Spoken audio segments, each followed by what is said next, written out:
It's important to know the parts of the instrument that you are going to play.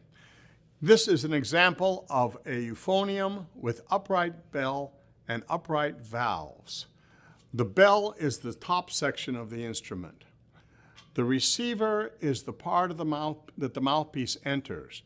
The mouthpiece is removable and goes into the receiver.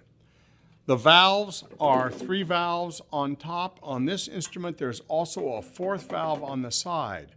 Some upright bell instruments have all 4 valves in a row, so the 4th valve is next to the 3 and operated with a small finger. In the front area, there are a number of slides which are removable. These slides are available for each of the valves, so there are 3 slides for these 3 valves and 1 slide for this 4th valve. On the back of the instrument, there is a slide called the tuning slide. This tuning slide is for adjusting the tuning for the entire instrument. The other slides are for adjusting the intonation of each valve. The valves and other parts of the instrument are used to explain the direction of where the air flows. We have a lower bow, an upper bow. And so we blow through the small part, which is the mouthpiece, which goes into the receiver, and the sound comes out the bell. The mouthpiece, parts of the mouthpiece. The mouthpiece is where we first produce the vibration of the sound. There are several parts to know about the mouthpiece. First, there is the shank, the back part of the mouthpiece, which fits into the receiver in the instrument.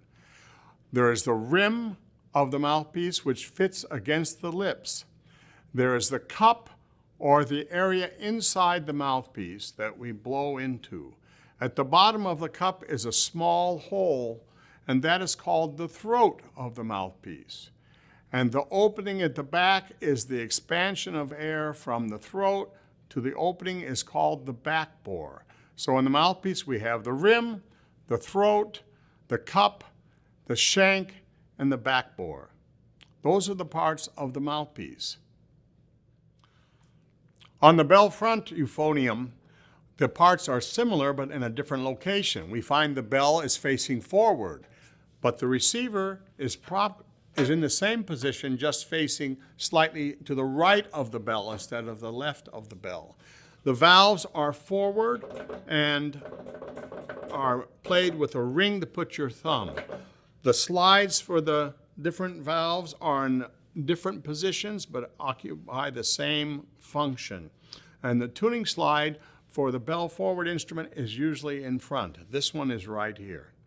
Those are the parts of the bell front euphonium.